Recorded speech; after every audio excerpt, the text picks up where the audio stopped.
जय श्री कृष्ण दोस्तों, आप सबका अपने चैनल पुण्य धर्म में स्वागत है। आज आप सब इस वीडियो में जानेंगे कि आश्विन माह में मासिक शिवरात्रि का व्रत कब रखा जाएगा, किस दिन व्रत रखा जाएगा, पूजा का शुभ मुहूर्त कब है। सब कुछ आप सब इस वीडियो में जानेंगे। वीडियो में अंत तक अवश्य बने रहिएगा। शास्त्रों के अनुसार मासिक शिवरात्रि का दिन भगवान भोलेनाथ को सबसे प्रिय है। इसलिए कहा जाता है कि जो व्यक्ति शिवरात्रि का व्रत पूरे विधि विधान के साथ पूर्ण करते हैं, उन पर भगवान शिव की कृपा दृष्टि सदैव बनी रहती है और मनोवांछित फल की प्राप्ति होती है।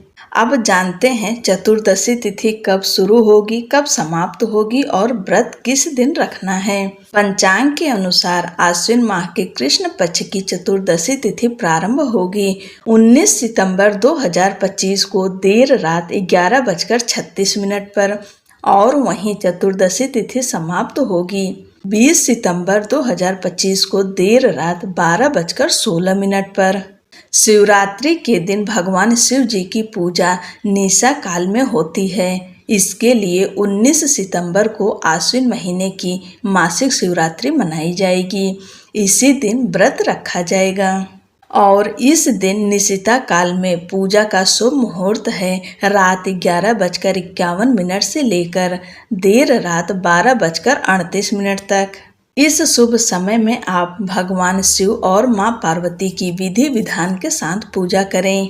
आज का सूर्योदय का समय है सुबह 6:08 पर, सूर्यास्त का समय शाम 6:21 पर, ब्रह्म मुहूर्त सुबह 4:34 से लेकर सुबह 5:21 तक, विजय मुहूर्त दोपहर 2:17 से लेकर दोपहर 3:06 तक, गोधूली मुहूर्त शाम 6:21 से लेकर शाम 6:45 तक, निशिता मुहूर्त रात्रि 11:51 से लेकर रात 12:38 तक। पूजा विधि: इस दिन सुबह जल्दी उठें, ब्रह्म मुहूर्त में उठ जाएं, अपने नित्य कार्य से निवृत्त होकर स्नान करें। इसके बाद स्वच्छ शुद्ध वस्त्र धारण करें और भगवान सूर्य देव को अर्घ्य दें और उसके बाद अपने घर के मंदिर की साफ सफाई करें। दीप प्रज्वलित करके व्रत का संकल्प लें। सुबह के समय आप अपने घर के मंदिर में पूजा कर लीजिए। शिवरात्रि के दिन 4 पहर की पूजा होती है। अगर आप 4 पहर ना कर पाए तो 2 पहर कम से कम अवश्य करिएगा। शाम के समय प्रदोष काल में मंदिर जाएं और भगवान शिव को पंचामृत से अभिषेक करें। उन्हें सफ़ेद चंदन, सफ़ेद पुष्प की माला अर्पित करें, सफ़ेद जनेऊ अर्पित करें।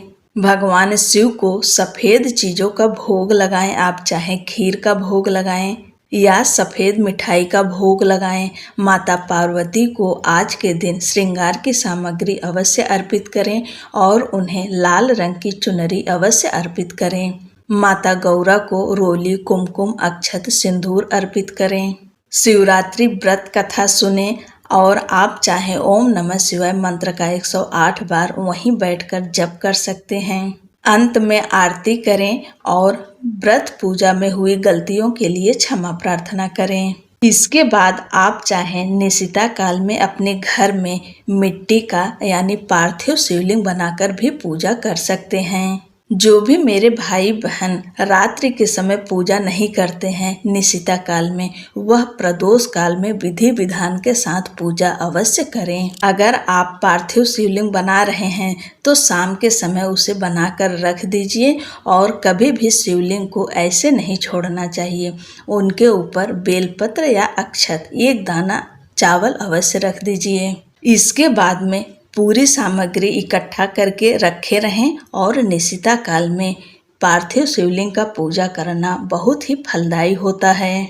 अगर आपकी कोई विशेष मनोकामना है तो आप पार्थिव शिवलिंग की पूजा अवश्य करें। आप पंचामृत से अभिषेक करें, गन्ने का रस मिले तो उससे अभिषेक करें। भगवान भोलेनाथ का विधि विधान के साथ पूजा करें। उन्हें जनेऊ अर्पित करें, कलावा रूपी वस्त्र अर्पित करें, भोग अर्पित करें और आपके पास समय हो तो माला अवश्य करें। उनके नाम जाप की माला अवश्य करें। अगर आप पार्थिव शिवलिंग की पूजा रात्रि के समय कर रहे हैं तो एक अखंड दीपक उस समय जला दें। वह दीपक सुबह तक जलता रहे और शिवलिंग की पूजा करके तुरंत विसर्जित नहीं करेंगे। आप रहने दीजिए। सुबह ब्रह्म मुहूर्त में उठिए, फिर से पूजा करिए और उसके बाद उन्हें विसर्जित कर दीजिए। अन्य किसी भी समय जब भी पार्थिव शिवलिंग बनाया जाता है तो उनकी पूजा करके तुरंत विसर्जित किया जाता है। लेकिन शिवरात्रि की रात्रि में पूजा करने के बाद आप सुबह के समय विसर्जित कर सकते हैं। आशा करती हूँ कि जानकारी आप सबको पसंद आई होगी और पसंद आई हो तो चैनल को लाइक शेयर करें, सब्सक्राइब करना ना भूलें। हर हर महादेव। जय श्री कृष्णा। राधे राधे।